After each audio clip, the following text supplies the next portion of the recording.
Buenos días, familia. ¿Cómo estamos? ¿Bien? Bueno, es un gusto poder vernos una vez más, sobre todo que a pesar del clima y a pesar de la incomodidad, breve y leve, podamos estar aquí reunidos. Hay iglesias en otras partes del mundo en las que darían todo por tener las incomodidades que nosotros tenemos.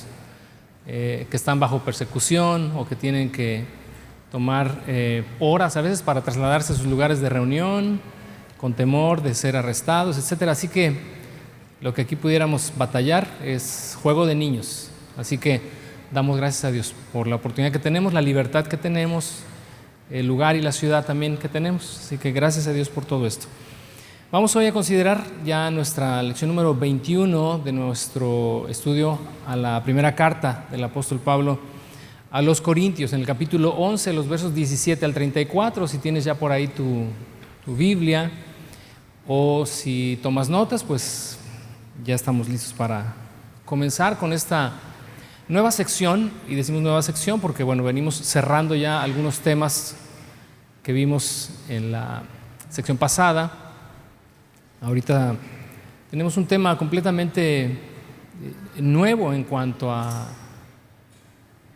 la situación, alguna situación que está pasando acá en la iglesia de Corinto, pero que también, ¿verdad?, nos va a ilustrar, nos va a enseñar, nos va a instruir en cuanto a algunas cosas.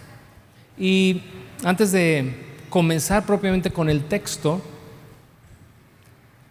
quisiera referir lo que la mayoría, y si no es que todas las iglesias alrededor del mundo, hacemos durante nuestras reuniones, en nuestra congregación, al nosotros venir y determinar una hora específica para darnos cita en este lugar o donde cada iglesia se congrega, se desarrolla lo que sería, bueno, el término tal vez más correcto es la liturgia.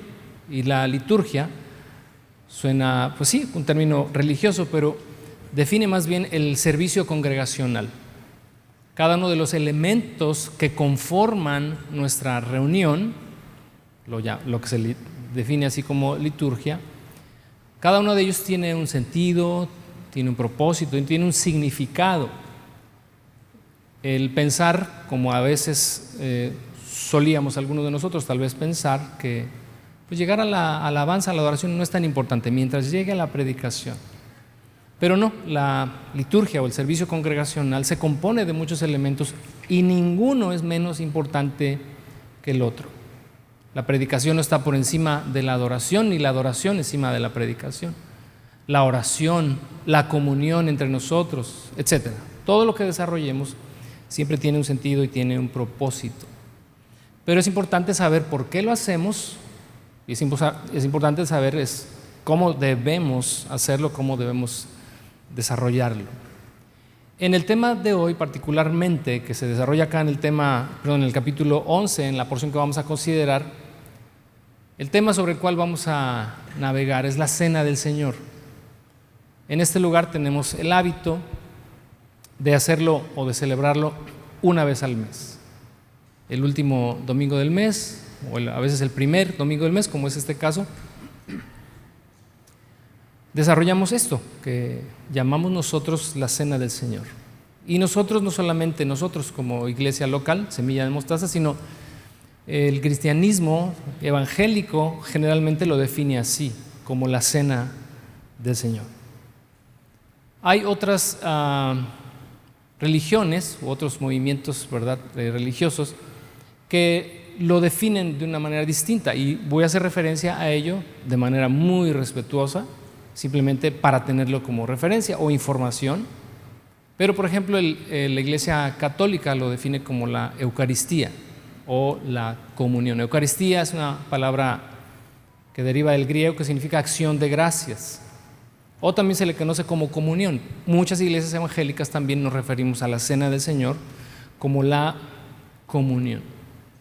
En el caso de la Iglesia Católica o de la Iglesia Ortodoxa, la Eucaristía para ellos no es solamente un memorial como lo es para la Iglesia evangélica, sino que tiene un sentido más místico.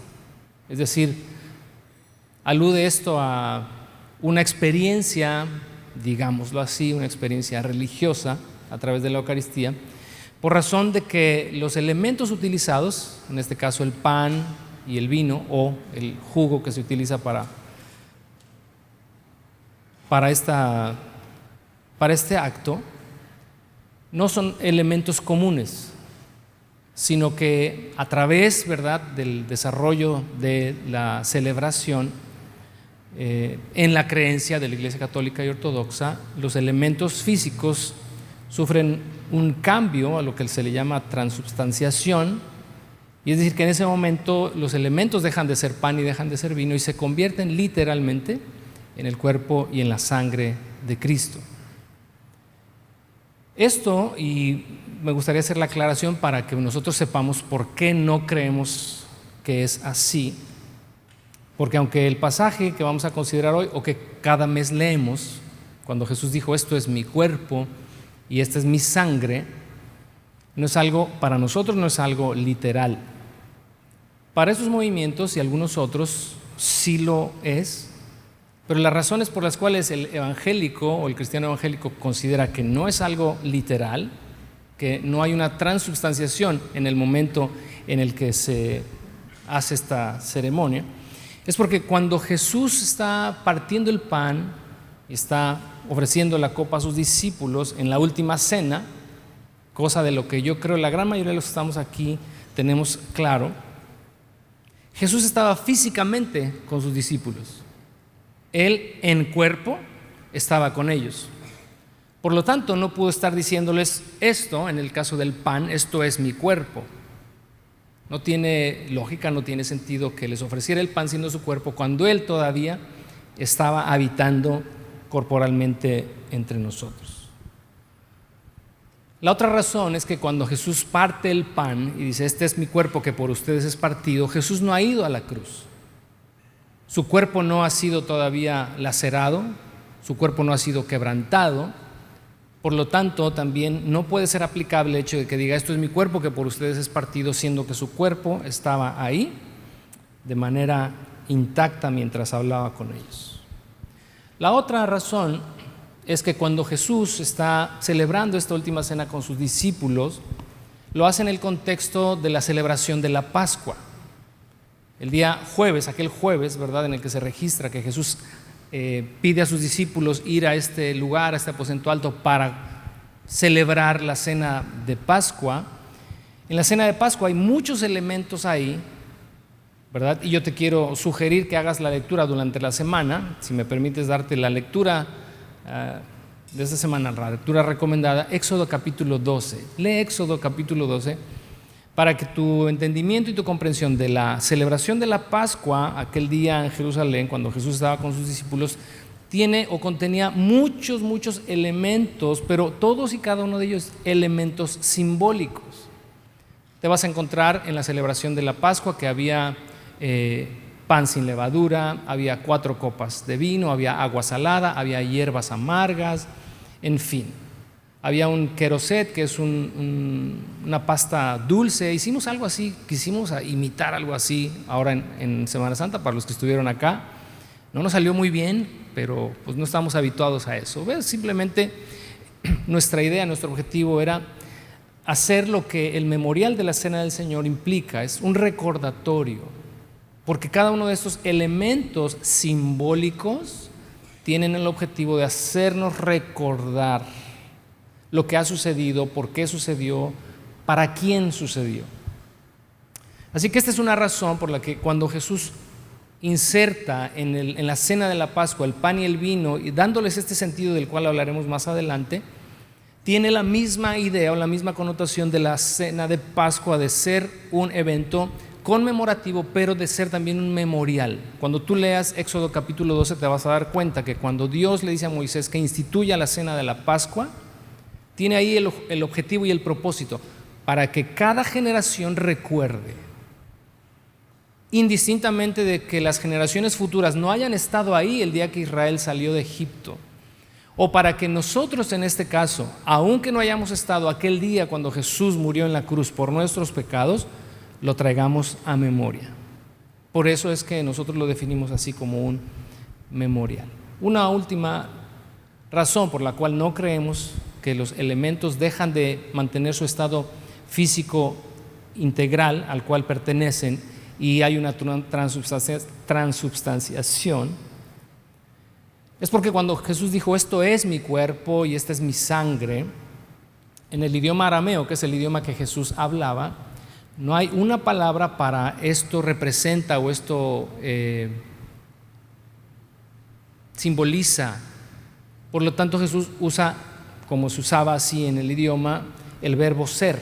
Esto es mi cuerpo. Y Jesús usó más de una vez esto, aún en las metáforas que Jesús mismo habló cuando dijo yo soy la puerta, yo soy la vid. Son figuras metafóricas. Lo mismo sucede acá cuando dijo esto es mi cuerpo y esta es mi sangre. Son aspectos metafóricos. Ahora, en el pasaje que vamos a considerar, vamos a recordar primeramente que la carta a los Corintios, la primera por lo menos, es una carta correctiva.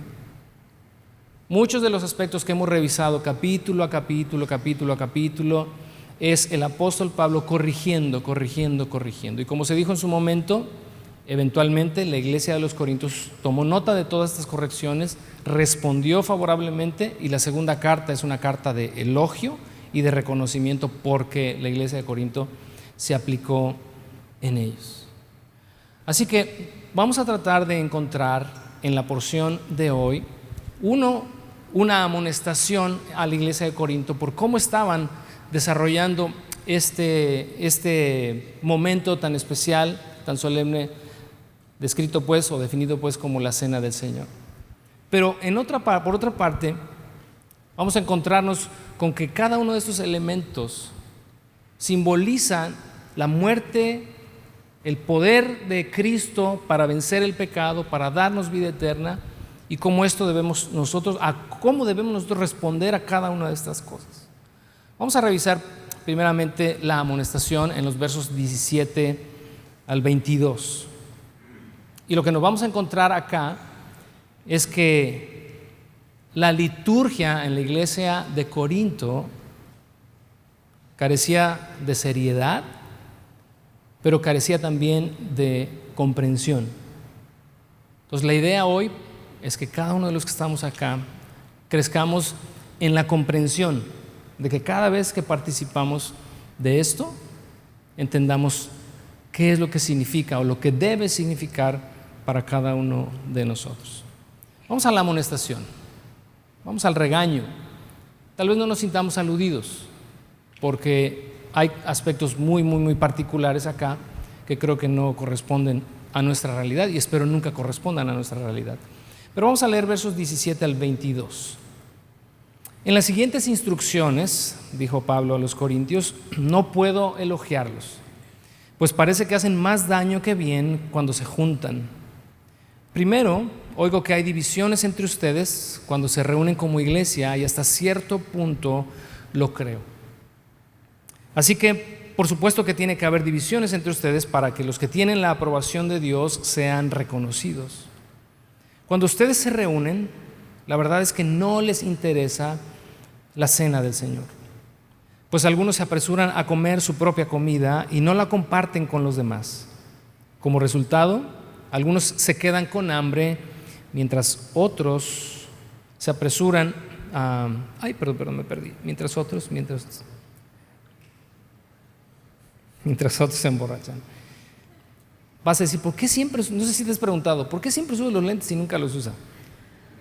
Es en caso de emergencia como esta, pero me quiero hacer el valiente todavía. Verso 22. ¿Qué? ¿Acaso no tienen sus propias casas para comer y beber? ¿O de veras quieren deshonrar a la iglesia de Dios y avergonzar a los pobres? ¿Qué se supone que debo decir? ¿Quieren que los elogie? Pues bien, de ninguna manera los elogiaré por esto. Vaya tema, vaya asunto y vaya problema en el que los corintios estaban metidos. Hay un problema de fondo en la iglesia de Corinto, y creo que nos quedó claro a quienes hemos estado aquí, ¿verdad?, desde hace meses revisando esta carta, capítulo a capítulo, verso a verso, lo que a partir del capítulo 3 Pablo comenzó a señalar. Acuérdate, capítulo 1 y 2 de alguna manera se dirige a ellos respetuosamente, amablemente, etcétera, etcétera. Pero en el capítulo 3 ya comienza Pablo a definir el rumbo de su carta. Si tú recuerdas, y si no, regresas en algún momento al capítulo 3, los primeros versos solamente para que observes allá. Pablo les dijo: he escuchado que entre ustedes hay pleitos, celos, divisiones, contiendas, y ya de ahí entonces se desarrolla toda la temática.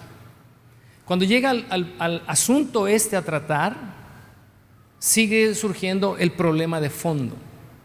Todas y cada una de las problemáticas en la iglesia de Corinto tenían como raíz el problema de la división, los conflictos internos, los desacuerdos, etc.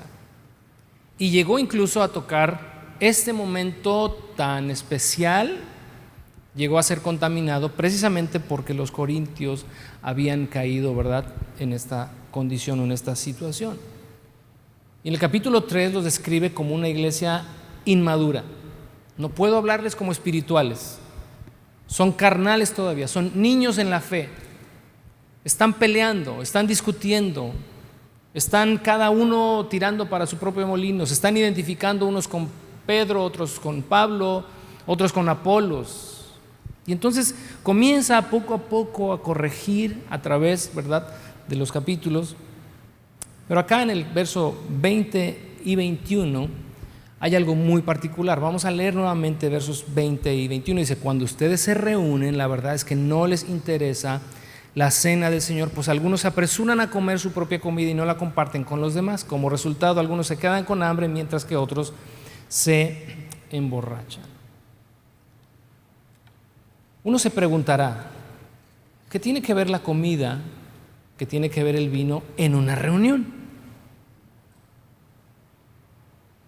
¿Por qué aquí no nos dan de comer?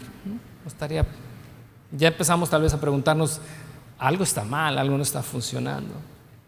Pero bueno, el tema es que en la iglesia primitiva se desarrollaban estas llamadas fiestas de amor o ágapes. Ágape es un término griego que define el amor al cual estamos los creyentes a compartir unos con otros. Ya sabes que déjame decir, si no lo sabes, que el griego tiene más de una expresión para lo que en español se traduce simplemente como amor. Hay eros, hay fileos, hay ágape. Fileos es el amor de amigos, el compañerismo. Eros es el amor físico. Pero ágape, cuando Dios dice ámense unos a otros, etcétera, o la forma en la que Dios expresa su amor hacia nosotros es ágape. Es un amor incondicional, es un amor más profundo. Y estas reuniones, el primer siglo del cristianismo, las reuniones eran en realidad fiestas. El formato que hoy conoces es un formato ya tradicional de hace siglos, sobre todo creo yo que derivado tenemos muchas en nuestras formas y en nuestra liturgia. Eso lo dije alguna vez y espero decirlo en el contexto apropiado. Mucha de nuestra liturgia deriva de la forma en la que la Iglesia Católica de siglos estableció como liturgia. Hay muchas cosas que tenemos en común, pero la realidad es que las tomamos de ahí. Ha habido algunos cambios, modificaciones, la reforma hace 500 años, etcétera, pero seguimos manteniendo mucha de este formato. Pero la iglesia primitiva no se reunía así como estamos. No había un templete, no había primero el tiempo de alabanza, de adoración y la oración, terminamos y damos los anuncios. Así está bien, no estoy diciendo que esté mal, pero no creas que el primer siglo fue así. En el primer siglo, cada reunión de la iglesia era en torno a una comida, era en torno al vino, era en torno a celebración, etcétera, etcétera. Vamos al capítulo 2 del libro de los Hechos. En el libro de los Hechos se describe cómo era la vida de los primeros creyentes. En el verso 42 del capítulo 2 dice: todos los creyentes se dedicaban a las enseñanzas de los apóstoles, a la comunión fraternal, a participar juntos en las comidas, es decir, en estos ágapes o estas fiestas de amor. Entre ellas dice la cena del Señor, porque la cena del Señor formaba parte de estos ágapes, y a la oración. Y luego si vas hasta el verso 46, dice, adoraban juntos en el templo cada día. Y aquí hago una pausa, también para quienes tal vez no tengan contexto de todo esto. Cuando dice que adoraban juntos en el templo, no es que se iban al auditorio y luego se iban a sus casas. Es una referencia al templo de Jerusalén, donde el judaísmo todavía tenía, ¿verdad?, sus prácticas ceremoniales conforme a la ley, pero era para ellos un lugar de reunión. En el atrio se reunían para orar, utilizaban el atrio para orar, pero regresaban a sus casas a desarrollar la vida de iglesia, llamémosle así, iglesia cristiana. Dice, adoraban juntos en el templo cada día y se reunían en casas para la cena del Señor y compartían sus comidas con gran gozo y generosidad. Ágapes, fiestas de amor. Todo el tiempo alabando a Dios y disfrutando de la buena voluntad de toda la gente, y cada día el Señor agregaba a esa comunidad cristiana a los que iban siendo salvos. Observa entonces cómo dentro de estos ágapes estaba la celebración de la cena del Señor. ¿Cómo lo haríamos hoy? Bueno, supongamos que no fuera en casas, pero que fuera en este lugar. En lugar de encontrarte sillas así como están acomodadas, te encontrarías mesas, muchas mesas con sillas alrededor, la cena del Señor dispuesta, y sería de traje. Yo traje. Me acordé ahorita de Alvin Castro, para quienes conocieron a Alvin hace muchos años,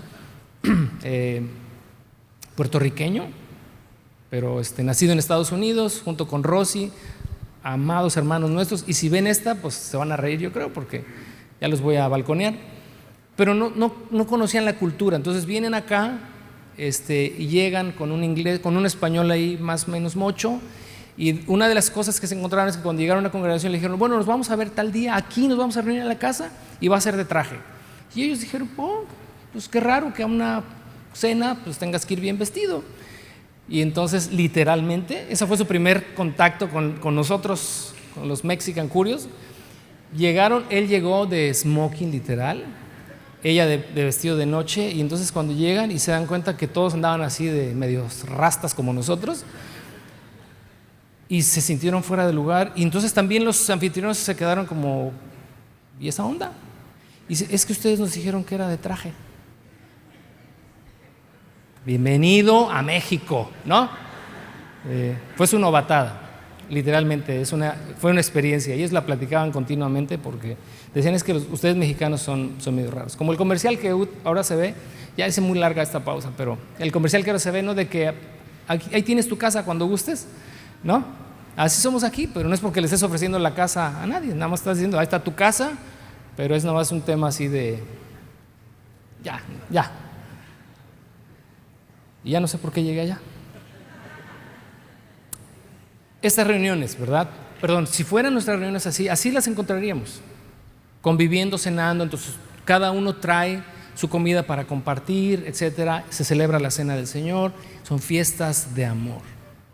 El asunto fue que esto comenzó con el tiempo a perder su sentido más profundo de comunión. Por eso a esto se le llama la comunión muchas veces, porque es un tiempo en el que tenemos comunión unos con otros. Sin embargo, lo que se señala en la iglesia de Corinto, lo que Pablo está señalando en la iglesia de Corinto, no fue solamente, creo yo, propio, un caso particular de la iglesia de Corinto. Donde hay humanidad, todo se pervierte. ¿Qué es lo que sucede acá? Dice el verso 20, dice, a ustedes no les interesa la cena del Señor. Cada quien llegaba con su propia comida, pero los que tenían con qué, llegaban con caviar, llegaban con langosta, tacos de langosta, y el que no tenía ni siquiera para llevar algo, dice, regresa a su casa con hambre, porque, dice, el otro se apresura a comer su propia comida. Y se apresura a comer su propia comida me suena como, ¿te acuerdas cuando ibas a la primaria y llevabas tu lonche y ya había 2, 3 gaviotas ahí que los mandaban sin lonche? ¿Y qué hacías? Y así ya nadie te pide, ¿no? o a tu cantimplora. Ya nadie te pedía agua. Eso era lo que estaba sucediendo en la iglesia de Corinto. Dice, cada quien se apresura a comerse lo que lleva. El rico se apresura a comerse lo que llevó en abundancia para dejar a los otros nomás mirando. Dice, pero también, pues como había pan y había vino, no faltó el exceso. Imagínate entonces, dice, y muchos terminan bien borrachos. ¿Qué cosa? Pablo está diciendo, no los voy a elogiar por una actitud como esta. Por esa razón, con el tiempo, este término ágape para estas celebraciones cayó en desuso porque se asociaba con abusos. Ágape ya era sinónimo de una reunión social con motivos insanos. Así que se dejó de celebrar como una reunión comunitaria saludable y evolucionó a esto que hacemos el día de hoy. Una reunión en la que se separan, porque si en algún momento nosotros tenemos convivencia de, pues no sé, varias veces durante el año de repente tenemos reuniones en las que es de traje, convivimos, pero no se juntan estos dos, ya no juntamos estos dos elementos. Se han separado. ¿Por qué se separó a partir del siglo II y en adelante y hasta el día de hoy? Precisamente por estas razones que te doy. Ahora, el llamado de atención que Pablo hace a los corintios no es un ¡hey! Pórtense bien, ¡hey! Compartan la comida, ¡hey! No se emborrachen, beban con moderación. Observa que es una llamada de atención, pero no conlleva el simplemente corrijan el cómo hacen las cosas. Hacia donde Pablo nos va a llevar es algo. Si no entienden lo que esto significa, si no comprenden lo que hay en esta conmemoración de la cena del Señor, no van a poder ajustar las otras cosas. Era una falta de comprensión de la iglesia de Corinto del significado profundo que hay detrás de este memorial. Si lo comprendes, creo que todo lo demás se ajustaría de forma natural y automática.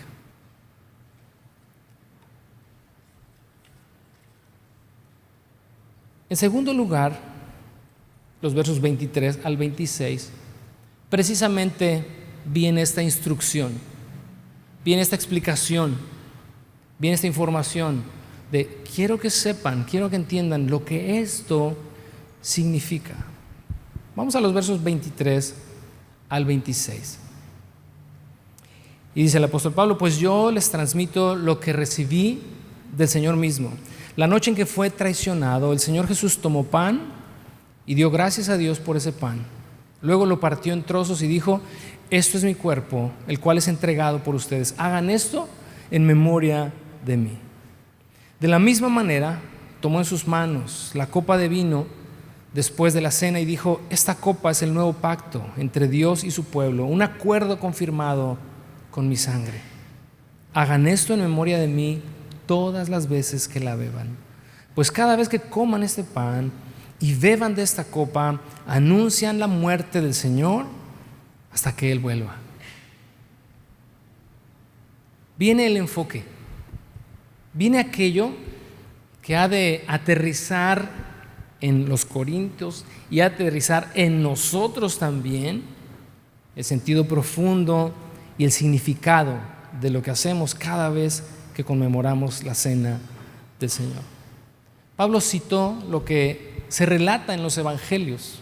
Aquel jueves por la noche, te decía hace un momento, Jesús está con sus discípulos celebrando la cena de la Pascua e inserta estos elementos comunes para ellos, pero que simbolizarían hasta el día de hoy lo que Jesús estaba próximo a experimentar y a vivir. Estaba a horas de su arresto, a horas, un día de su crucifixión, cena con ellos, celebra la Pascua. Y entonces en estos elementos, ¿verdad?, está primeramente el pan. toma el pan y lo parte y lo da a cada uno de ellos. Y este es, dijo él, mi cuerpo que por ustedes es partido. La alusión en esta acción de partir el pan es al quebrantamiento que el Señor sufriría en su propio cuerpo, no porque lo mereciera, sino que declara enfáticamente: por ustedes es partido. Lo que tú y yo, lo que la humanidad completa merecemos por causa de nuestros pecados, es el castigo, es la condenación, porque eso es lo que merecemos cada uno de nosotros. Cuando el ser humano considera que es bueno, que no ha hecho nada como para recibir la ira de Dios, la condenación de Dios, la realidad es que ignora cuál es su condición delante de un Dios que es santo y supone que sus acciones son suficientes para alcanzar la justificación de parte de Dios a través de lo que él o ella hace. Pero ni tú ni yo tenemos manera. No tenemos manera. Nuestro presupuesto es muy corto ante la justicia de Dios, ante lo que el hombre y la mujer tendrían que ser delante de Dios. La persona que está delante de ti, atrás de ti, enfrente de ti, a un lado, tú mismo, todos aquí, todos somos pecadores. Ninguno ha hecho acciones suficientes como para merecer siquiera. Ya olvídate de alcanzar, siquiera para merecer que Dios tenga misericordia de nosotros. Si Dios tiene misericordia de nosotros es porque Él es bueno, porque en su carácter de justicia también está este carácter de amor, de compasión, y extiende una y otra vez la invitación a venir y a recibir lo que su Hijo Jesucristo pagó por nosotros. Cuando parte el pan, y cada vez que nosotros, ¿verdad?, ya no lo partimos, ni siquiera hacemos eso. Hemos llegado a resumir, ya es creo que el resumen y el extracto de lo que originalmente sucedió, pero aún así mantenemos, ¿verdad?, en cada uno de estos símbolos la esencia. El pan, cuando tú lo llevas a tu boca y lo mueles,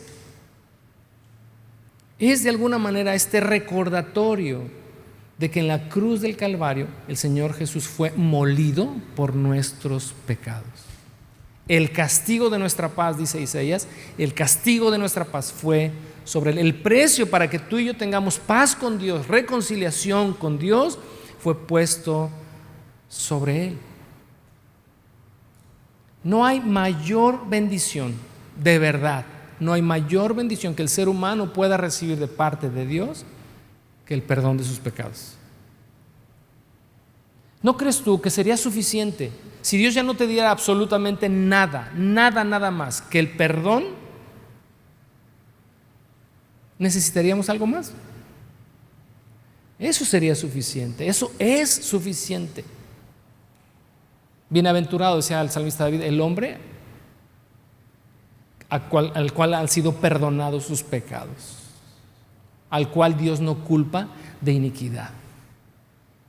Bendito Dios, que ha perdonado nuestros pecados, pero nuestra culpa, nuestro castigo no quedó impune. Porque acuérdate que siempre alguien debe pagar los platos rotos. La justicia de Dios no significa, bueno, te perdono, no lo vuelvas a hacer y ya Dios sería un Dios injusto. La justicia de Dios es que todo pecado debe pagarse. Toda desobediencia tiene un castigo. Por eso Dios mismo estableció el recurso y puso a su Hijo sobre quien fue cargada toda nuestra culpa, todo el castigo fue sobre él para que tú y yo no tengamos que experimentar la condenación eterna. Eso es de alguna manera esencia en el Evangelio. Cuando dice la Escritura, ¿verdad?, cuando Jesús dijo, es mi cuerpo que es entregado por ustedes, esto se define en la Escritura de principio a fin como un proceso expiatorio. ¿Qué significa la expiación? Que uno pone la vida a cambio de otro. Alguien paga por ti. Jesús es nuestro Cordero Pascual, la expiación de nuestros pecados por lo que Él hizo por nosotros. Y eso es tema central en toda la Escritura. Luego dice que tomó la copa también, después de haber partido el pan. Y esta es la copa, dice, del nuevo pacto en mi sangre. Y Lucas en su evangelio dice, esa es la copa de mi sangre que es derramada por ustedes. Conlleva la misma idea. Jesús derramó su sangre por nosotros para darla en favor nuestro. Así que no es la copa aquí como tal la que se alude, pero por ser obviamente el vino un elemento líquido debe contenerse en algo. Así que no es la copa sino lo que está ahí. ¿Y qué es lo que está ahí simbolizado en el vino? La sangre de nuestro Señor Jesucristo. ¿Qué es lo que la sangre de Cristo hace a nuestro favor? Me voy a limitar a que leamos, porque creo que Hebreos capítulo 10 lo describe mejor que cualquiera de nosotros que predicamos lo pudiéramos hacer. Vamos a leer Hebreos capítulo 10, del verso 1 en adelante. Como es una lectura larga, ahora sí, porque ya me estoy forzando acá. Dice el verso 1: el sistema antiguo, bajo la ley de Moisés, era solo una sombra, un tenue anticipo de las cosas buenas por venir, no las cosas buenas en sí mismas. Bajo aquel sistema se repetían los sacrificios una y otra vez, año tras año, pero nunca pudieron limpiar por completo a quienes venían a adorar. Si los sacrificios hubieran podido limpiar por completo, entonces habrían dejado de ofrecerlos, porque los adoradores se habrían purificado una sola vez y para siempre, y habrían desaparecido los sentimientos de culpa. Pero en realidad esos sacrificios les recordaban sus pecados año tras año. Pues no es posible que la sangre de los toros y de las cabras quite los pecados. Por eso, cuando Cristo vino al mundo, le dijo a Dios: no quisiste sacrificios de animales ni ofrendas por el pecado, pero me has dado un cuerpo para ofrecer. No te agradaron las ofrendas quemadas, ni otras ofrendas por el pecado. Luego dije: aquí estoy, oh Dios, he venido a hacer tu voluntad, como está escrito acerca de mí en las Escrituras. Primero Cristo dijo: no quisiste sacrificios de animales, ni ofrendas por el pecado, ni ofrendas quemadas, ni otras ofrendas por el pecado. Tampoco te agradaron todas esas ofrendas, aun cuando la ley de Moisés las exige. Luego dijo: aquí estoy, he venido a hacer tu voluntad. Él anula el primer pacto para que el segundo entre en vigencia. Pues la voluntad de Dios fue que el sacrificio del cuerpo de Jesucristo nos hiciera santos una vez y para siempre. Bajo el antiguo pacto, el sacerdote oficia de pie delante del altar día tras día, ofreciendo los mismos sacrificios una y otra vez, los cuales nunca pueden quitar los pecados. Pero nuestro sumo sacerdote se ofreció a sí mismo a Dios como un solo sacrificio por los pecados, válido para siempre. Luego se sentó en el lugar de honor a la derecha de Dios. Allí espera hasta que sus enemigos sean humillados y puestos por debajo de sus pies. Pues mediante esa única ofrenda, y observa lo que dice acá, Él perfeccionó para siempre a los que está haciendo santos. Y el Espíritu Santo también da testimonio de que es verdad, pues dice: este es ¿qué? El nuevo pacto. El anterior perdió vigencia, viene una nueva alianza entre Dios y su pueblo. Dice: este es el nuevo pacto que haré con mi pueblo en aquel día, dice el Señor. Pondré mis leyes en su corazón y las escribiré en su mente. Después dice: nunca más me acordaré de sus pecados y sus transgresiones. Y cuando los pecados han sido perdonados, ya no hace falta ofrecer más sacrificios. Después de que parte el pan, después de decir: esto es mi cuerpo, que recibe tu castigo, toma la copa. Esa es la copa de un nuevo pacto, una nueva alianza. Vengo a establecer un nuevo contrato contigo. En el antiguo contrato, tus pecados permanecían y simplemente cada año, a través de los rituales, ¿verdad?, dentro de la religión judía, se le recordaba a la persona que sus pecados estaban ahí delante de Dios. Dice: pero ahora el Hijo viene recibe el castigo, derrama su sangre, y su sangre, como dice el apóstol Juan, nos limpia de todo pecado. Y no hay más transgresión, y no hay más culpa, y no hay más pecado, porque la sangre de Jesucristo nos ha limpiado y nos ha purificado una vez y para siempre. Tal vez tú, que has recibido el perdón de Dios, que tienes comunión con Dios a través de Jesús, tú mismo seas tu propio verdugo, porque no te perdonas las cosas que has hecho. Te sigues lacerando la espalda, pensando que Dios no es capaz de perdonarte. Pero la sangre de Cristo, dice, nos limpia de todo pecado. Y ese es dentro de este nuevo pacto, de esta nueva alianza, dice, nunca me acordaré, una vez que has venido en arrepentimiento, nunca me acordaré de tus pecados y de tus transgresiones. Por eso dice el verso 18, cuando los pecados han sido perdonados, ya no hace falta ofrecer más sacrificios. En el momento en el que una persona se reconcilia con Dios a través de la obra de Cristo en la cruz, la sangre que fue derramada hace 2000 años sigue teniendo poder el día de hoy para limpiarte de toda tu maldad, indistintamente de lo que hayas hecho, indistintamente de todo tu pasado.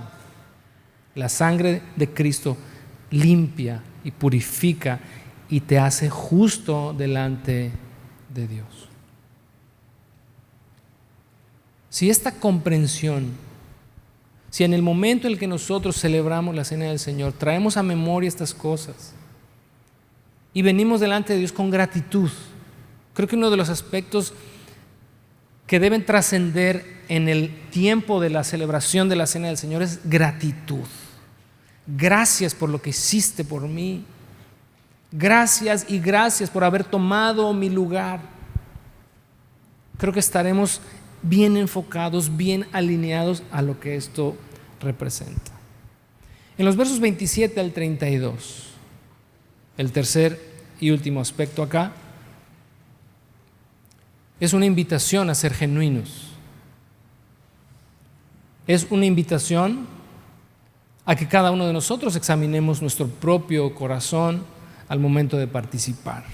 Dice el verso 27, por lo tanto, es decir, por la importancia y la relevancia y la trascendencia de lo que Cristo hizo por nosotros, cualquiera que coma este pan o beba de esta copa del Señor de forma indigna, es culpable de pecar contra el cuerpo y la sangre del Señor. Por esta razón, cada uno debería examinarse a sí mismo antes de comer el pan y beber de la copa. Pues si alguno come el pan y bebe de la copa sin honrar el cuerpo de Cristo, come y bebe el juicio de Dios sobre sí mismo. Verso 30. E hicimos referencia a esto ya meses atrás. Esa es la razón por la que muchos de ustedes son débiles y están enfermos, y algunos incluso han muerto. Si nos examináramos a nosotros mismos, Dios no nos juzgaría de esa manera. Sin embargo, cuando el Señor nos juzga, nos está disciplinando para que no seamos condenados con el mundo. Esta es la parte difícil de la porción de hoy. Obviamente, si la sección anterior nos ha quedado clara y para nosotros este memorial es un momento especial porque venimos con gratitud, con honestidad y somos genuinos delante de Dios cuando participamos de los elementos de esta llamada, te decía, liturgia o de este servicio congregacional, no tendríamos que preocuparnos por esta sección. Sin embargo, debido al contexto en la iglesia de Corinto, se incrusta ahí porque, bueno, ya vimos cuál era la forma, el modo en la que los corintios desarrollaban la cena del Señor. Glotonería, embriaguez, envidias, divisiones, pleitos. Y bueno, al rato vamos a celebrar la cena del Señor. Y entonces Pablo dijo, a ustedes no les importa la cena del Señor, no le están dando el lugar que merece dentro de sus ágapes. Tan es así que llegaron a esta condición de la cual te mencioné hace algunos meses. Ellos tal vez ni eran conscientes. Dice, muchos de ustedes son débiles. Y obviamente está hablando de un aspecto físico. Muchos están enfermos físicamente, dice, muchos también, dice, ya murieron. El Señor estaba juzgando duramente a la iglesia de Corinto por su menosprecio, por su actitud ante esto trascendente y relevante. La invitación de Pablo, ¿cuál es? Hey, examínense. Creo que hay dos aspectos acá a los cuales apunta esta invitación a ser genuinos. Número uno, de fondo. ¿Por qué? Porque sí, en la forma tal vez se manifiesta o se expresa a través del menosprecio que se tenía por ello. Pero tal vez lo que había en el fondo era un corazón incrédulo, una iglesia social, una iglesia que venía, hagamos party, hagamos pachanga, tomamos, comemos, disfrutamos, me dio gusto verte a ti hoy, me dio gusto verte allá. Y sí, bueno, tenemos acá la cena del Señor, hay que ponernos todos tranquilos porque esa es la expresión. Pero tal vez esa expresión lo único que denotaba era una fe ausente, o en su caso una fe débil, y Dios estaba juzgando a la iglesia. Y entonces Pablo les dijo, Dios los está disciplinando, pero para que no se pierdan. ¿Cuál sería, si habláramos del fondo de examínate a ti mismo? Creo yo que alude, si volviéramos al momento en el que Jesús está celebrando la cena con sus discípulos, creo que alude a un personaje muy particular en aquella cena. Creo que ya sabes de quién hablamos. Judas Iscariote. Jesús les pidió a sus discípulos que prepararan el lugar, que prepararan la cena, y ahí cenaría con ellos. Cuando está ahí, relata el Evangelio de Juan que también estaba Judas. Vamos al capítulo 13 del Evangelio de Juan para recordar este detalle y conectarlo con la exhortación que se le hace a la iglesia de Corinto de examínate antes de participar de estas cosas.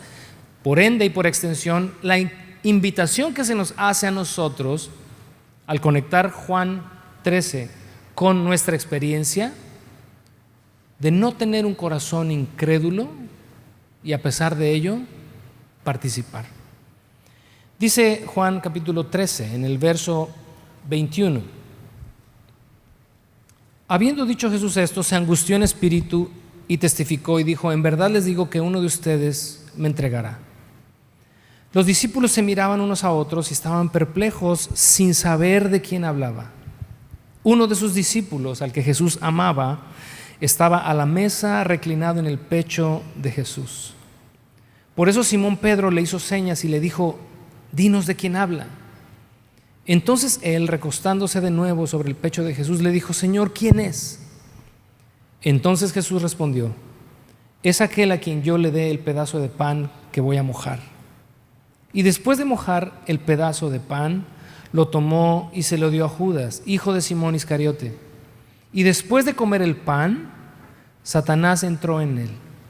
Entonces Jesús le dijo: lo que vas a hacer, hazlo pronto. Pero ninguno de los que estaban sentados a la mesa entendió por qué le dijo esto. Creo que en esa escena, o en la escena de esta última semana de pasión de Jesús, esa es la escena más triste. Ni siquiera creo que la escena en Getsemaní sea una escena triste.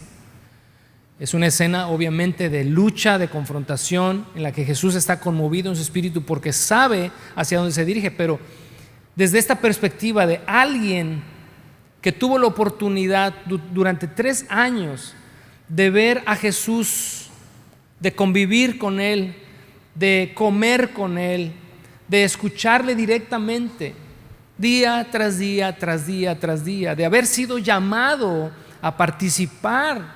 Y no solamente de eso, sino habérsele dado la tarea de ser el administrador de la economía de estos discípulos.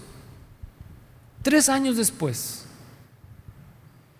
este hombre va, le traiciona y le vende por 30 monedas de plata. ¿Qué es lo que expresó Judas? todo el tiempo un corazón incrédulo. Nunca pensemos que Judas llegó a condenarse a sí mismo por haber sido ladrón, porque dice la Escritura que como era el tesorero, 2 para ti, 1 para mí, 2 para ti, 1 para mí. No se condenó por eso, porque también Pedro le negó, ¿o no? Porque todos los 12 eran igualmente hombres faltos delante de Dios. Ninguno era perfecto, ni uno solo de ellos era perfecto. Pero uno de ellos era incrédulo. Nunca entendió, nunca reconoció que aquel que estaba frente a él era realmente el Hijo de Dios. En ese momento hay algo muy particular que acabamos de leer. Jesús le dijo a Juan, que es quien se recuesta sobre su pecho, y le pregunta: ¿quién de nosotros te va a traicionar? Y dijo: a quien yo dé el pan mojado. Para mí, y esa es una perspectiva muy personal, pero creo que me ha ayudado a comprender estas cosas. Cuando Jesús parte el pan y cada uno de ellos participa, dice: después de que comieron, tomó entonces el vino, y cada uno de estos elementos Jesús los explicó y ellos lo entendieron, y ellos no solamente lo entendieron, sino que lo aceptaron. Realmente creemos que tú eres el Hijo de Dios, que darás tu vida por nosotros. Tal vez no entendían esto a profundidad, lo vinieron entendiendo más adelante, pero lo aceptaron, con humildad lo creyeron, en la medida que su fe les dio. Pero Judas siempre fue alguien que vio todas esas cosas a distancia. Cuando Jesús le da el pan mojado, creo yo, simboliza esto: es no tienes discernimiento para separar una cosa de la otra. No tienes ni idea de qué es esto. Para ti no deja de ser más que un pedazo de pan y un poco de vino. Es todo lo que es para ti. No hay ninguna trascendencia, no hay ninguna relevancia en esto. Es un mero ritual para ti. Y es interesante que dice que cuando Judas come, dice, Satanás entró en él, y es un punto de no retorno. Y me hace pensar o conectar con la porción que estamos leyendo. Dice, cuando uno, ¿verdad?, participa de esto de forma indigna, dice, está comiendo y bebiendo juicio para sí mismo. Por lo tanto, ¿cuál es la invitación acá? Por eso en el punto 3 es invitación a ser genuinos. Dice, examínese cada uno a sí mismo. En el contexto de esta historia es, a los corintios era: examínense cómo están haciendo las cosas, por qué las hacen así, por qué actúan de esa manera. Pero profundamente lo que le está diciendo es: ¿realmente son creyentes o no? La forma en la que actúan da la apariencia de que no lo son. Necesitas examinarte. Por eso, eso sí, ese principio creo que sí puede trasladarse a nuestros tiempos hoy. Aquí no vamos a batallar con estos aspectos, porque no tenemos estos ágapes, ya se ha separado. ¿En qué pudiéramos sí caer? En participar de esto, no creyendo lo que esto simboliza, viéndolo como un ritual, viéndolo como que si participo de esto, pues me voy a hacer tal vez mejor cristiano. Significa que no tienes ni idea de lo que esto significa. La invitación obviamente es a examinarnos y a participar. Pero si tú consideras que tu fe no alcanza todavía para comprender, porque no lo has recibido, porque no es una realidad en ti, abstente. Te vas a evitar muchos problemas. Vamos a leer para terminar 2 Corintios capítulo 13, verso 5.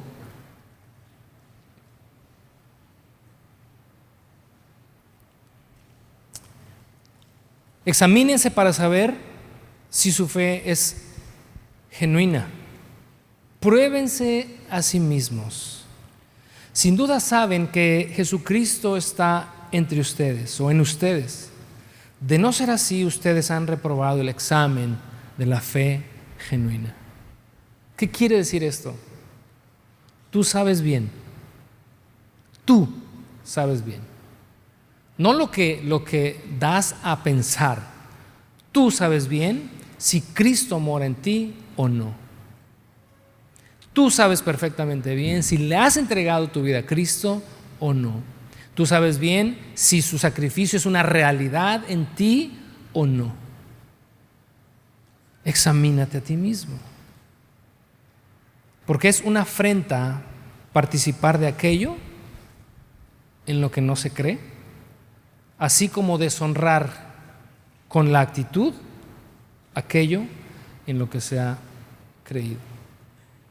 Concluye esta porción con los versos 33 y 34 de esta manera. Así que, por lo tanto, amados hermanos, cuando se reúnan para la cena del Señor, espérense unos a otros, obviamente en el contexto de estas ágapes, de estas fiestas de amor. Si de veras tienen hambre, que cada uno coma en su casa, a fin de no traer juicio sobre ustedes mismos cuando se reúnan. Les daré instrucciones sobre los demás asuntos después de mi llegada. Traigamos de este contexto los principios que se aplican a nuestra propia experiencia. ¿Cómo está tu corazón delante de Dios? Hace muchos años, cuando era niño, recuerdo la iglesia en la que mis padres asistían.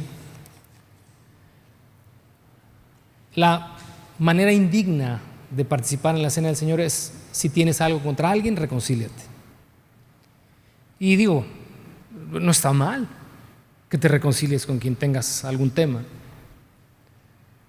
pero creo que eso es muy superficial. Muy superficial.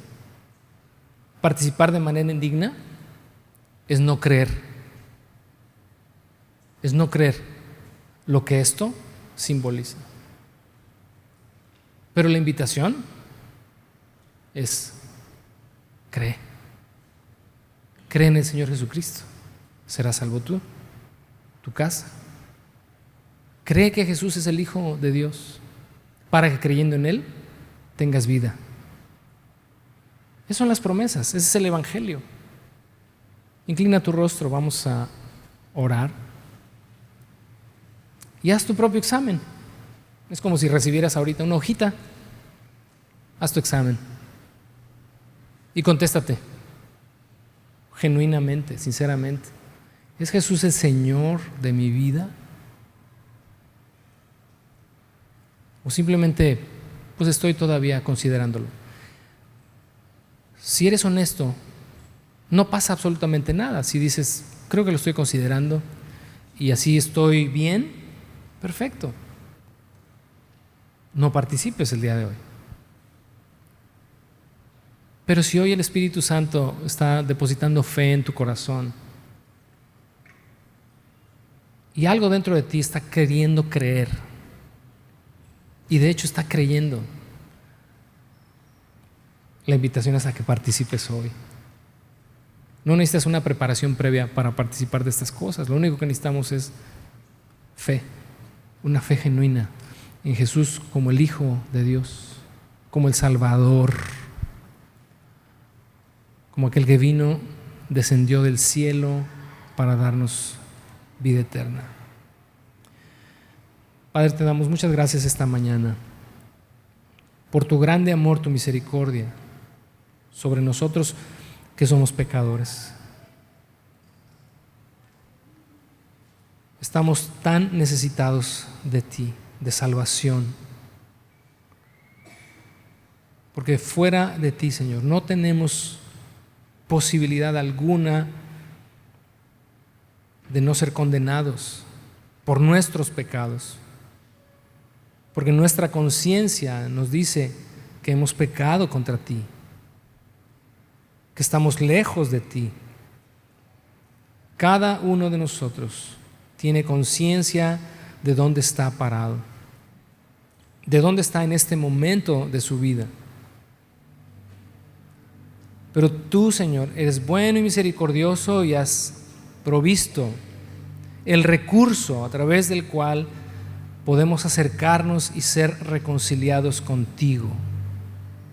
Porque alguien vino a tomar nuestro lugar, a recibir el castigo, a recibir la pena y a derramar sangre inocente para que nuestros pecados fueran perdonados completamente y entonces ser nosotros justificados delante de ti, porque este sacrificio perfecto es suficiente para mí y es suficiente para todas las generaciones antes y después de mí. Tu recurso es eterno, tu recurso, Señor, alcanza para todos. Todo aquel que viene delante de ti te reconoce y reconoce a quien tú has enviado, tiene la vida eterna. Porque de tal manera nos amaste que diste a tu único Hijo para que todo aquel que en Él crea no se pierda, sino que tenga la vida eterna. Te damos muchas gracias, Señor, por todo lo que nos has ofrecido y por todo lo que hemos recibido de ti. Hoy sé, Señor, que delante de ti soy inocente. He sido justificado y he estado o estoy en paz contigo, no por mis buenas obras, sino por la justicia de aquel que es eternamente justo, eternamente santo, eternamente perfecto. Gracias, Señor Jesucristo. Gracias por dar tu vida por nosotros. Gracias por tu perdón. Gracias, Señor.